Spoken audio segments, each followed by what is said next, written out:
Supposons que vous allez au travail. Tu as ta moto, ton casque, les papiers complets de la moto, tout est parfait. Ou du moins, presque. Tu es en retard. D'un coup, il te vient une idée saugrenue. Griller le feu. Tu l'as fait. Et non loin de là, un policier routier te remarque, te siffle et te demande normalement tous tes papiers, ainsi que ceux de la moto. Maintenant, concernant l'infraction, oui, tu as commis une infraction. Tu dois payer un forfait. C'est mérité. Tu te dis, bon, en tant que bon citoyen, payer cette contravention va te servir indirectement, ainsi qu'à d'autres Maliens, vu qu'elle permettra de construire et réparer les routes. Ça paraît beau, sauf que non. Cet argent que tu viens de payer, dans la quasi-totalité des cas, va directement dans la poche du policier. Et c'est même au black. Il n'y a aucune facture ni aucune taxe prélevée. Jusque-là, je vous apprends rien concernant cette pratique. Si tu as vécu au Mali, t'as sans aucun doute été confronté à ce genre de situation. Souvent, t'as pas les pièces de la moto, ou du moins à moitié, et tu tombes sur un policier en face qui veut arrondir sa fin de mois. Il y a plein de corruption et de fraudes possibles. Et les contraventions, souvent non officielles, dépendent de l'humeur du policier et de la capacité de négociation de la personne en cause. Mais vous l'avez compris, les policiers sont pas la seule cause de ce problème. Les citoyens y contribuent fortement, mais tous ont une source de cause en commun. Il s'agit de l'État et de sa gestion calamiteuse dans ce secteur. Cependant, quelle solution innovante, durable et quasiment infaillible l'État malien pourra mettre en place pour lutter contre la fraude et la corruption dans la circulation routière? Eh bien, voici ma solution. Digitaliser le contrôle routier sur tout l'étendue du territoire malien.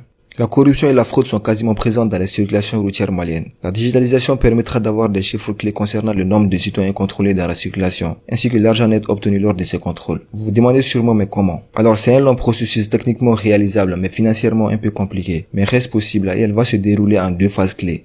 La première phase consiste à la création d'un outil digital dédié. L'outil digital dont je fais allusion n'est tout simplement pas produit au Mali, mais des entreprises occidentales font déjà ce genre d'outil digital. Cet outil permettra grâce à un système de reconnaissance biométrique de faire payer la contravention tout en récoltant des données précises. Déjà, il faut fixer sur le plan national des tarifs de contravention clairs, visibles, sans ambiguïté et accessibles à tous les Maliens. Il existe des tableaux officiels faits par l'État malien où chaque tarif de contravention est écrit. Et la plupart des Maliens n'ont pas idée de ces prix, ce qui amène très souvent à des abus des policiers en charge des contrôles de circulation routière. Donc après que tous les Maliens y voient des tarifs et des méthodes digitales mises en place, lorsque un citoyen se fait interpeller par un policier dans la circulation, s'il est reconnu avoir commis une infraction, par exemple pour non-respect des feux de circulation, le citoyen en cause ne doit en aucun cas, je dis bien en aucun cas, payer la contravention au policier sans que ce dernier lui présente l'outil digital, qui ne peut accepter un paiement sans les données biométriques de la personne interpellée. Cette étape est très importante. La personne donne ses données biométriques, elle paye sa contravention, la facture est émise et c'est enregistré. L'outil digital envoie l'information directement dans la base de données principale et les infos, c'est-à-dire la somme payée par la personne ainsi que ses coordonnées biométriques, ne peuvent être échangées par le policier.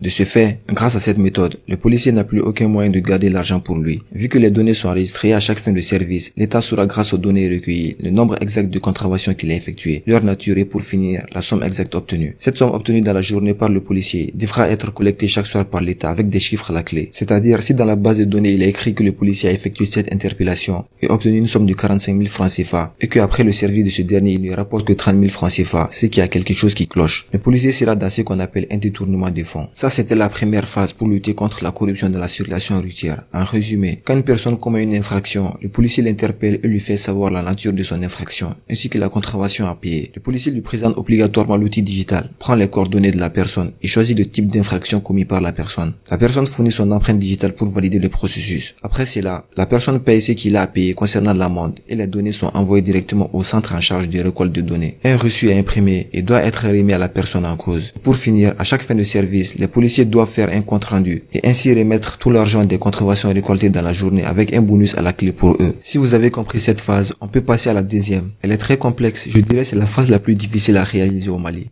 Deuxième phase, l'effort du gouvernement, changer les mentalités.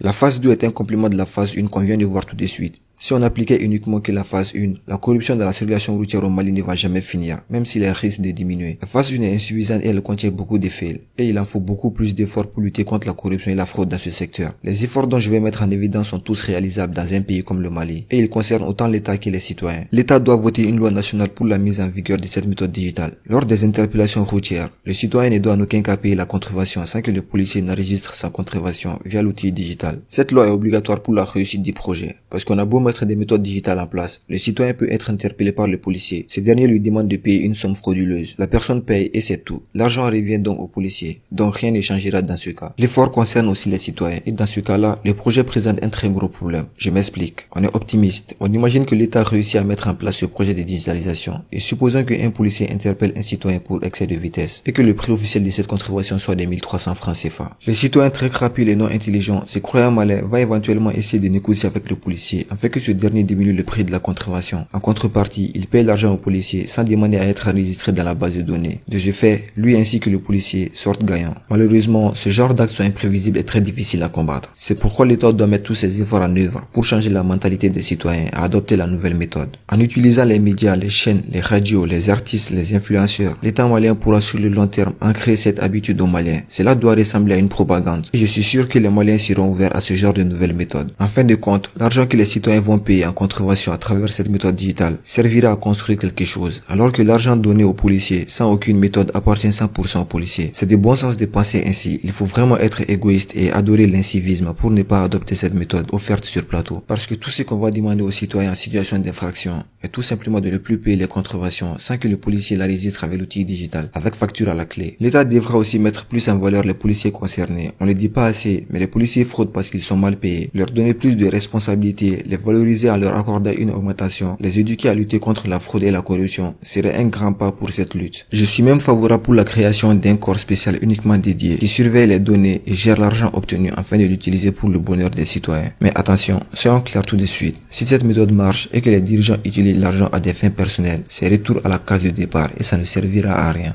En conclusion, je suis convaincu que le Mali peut lutter contre ce genre de problème. Et si jamais ça réussit, imaginez tout l'argent que l'État pourra utiliser, en plus des budgets dédiés pour construire les choses utiles aux Maliens. Je ne considère pas ma méthode évoquée comme ultime. Je suis sûr qu'il existe d'autres méthodes sûrement moins coûteuses et plus faciles à réaliser. Mais hélas, les gens ne prennent pas le temps d'y réfléchir et donner leurs idées. Je peux certes me tromper en facilitant les choses, mais avec cette méthode, plein d'autres perspectives pourront déboucher pour cette lutte. Si vous avez des suggestions, d'autres idées et des choses à rajouter, mettez-le dans les commentaires pour qu'on en discute afin d'optimiser nos idées et les fusionner. Si cette vidéo t'a plu, mets un j'aime et partage-la avec tes amis. Merci et à la prochaine.